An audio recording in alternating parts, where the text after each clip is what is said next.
In solo leveling, after the High Orc dungeon arc ended with Jinwoo gaining his strongest shadow yet, Jinwoo can be seen sitting at a cafe anxiously thinking that the moment of truth drew near. His fate would be determined by Jinwoo's decision, slapping his cheeks telling himself to remember why he was doing this. My glorious king finally appeared, making Jinwoo ask what happened to his clothes. He responded saying he just came straight out of a dungeon, leaving Jinwoo in awe since he was still entering dungeons in order to train, saying he was amazing with immaculate glaze. He went on to say that he's been meaning to tell him something, as he then began to start his prolonged yap session.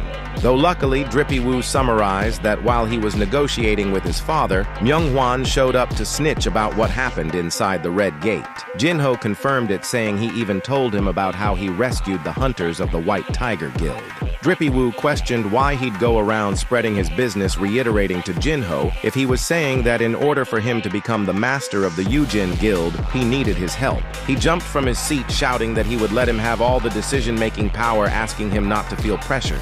But he looked serious, telling Jinwoo that with the scene ending with Jinwoo taking in a big gulp. At the Hunters Guild, Choi Jong-In shouted, asking if he was saying that Sung Jinwoo joined one of their raids, asking Sun Ki-hoon if he was really on the mining team the day before and that he carried the bags of the strike squad today. Ki-hoon responded saying he had no idea why, but he didn't think he had any intention of interfering with their raid. But seeing how the boss wasn't a regular magic beast and that the situation escalated to the point where they couldn't take care of the dungeon themselves, Jinwoo must have saw no other choice but to intervene. First, it was the White Tiger Guild, but now the Hunters Guild have become indebted to him as well, thinking that if he could summon multiple beasts, was as agile as an assassin-type hunter, and even had the ability to turn deceased monsters into one of his soldiers. If he was really that powerful, how strong would he say he was in comparison to him?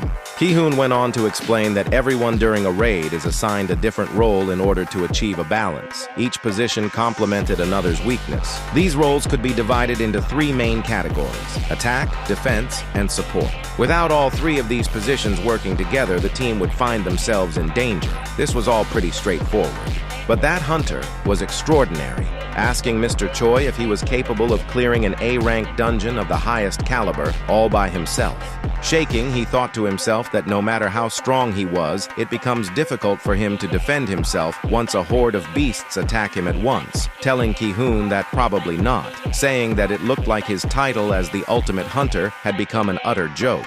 Ki-hoon went on to say that he was in no position to tell him how to run his guild, but he must recruit Sung Jinwoo at all costs.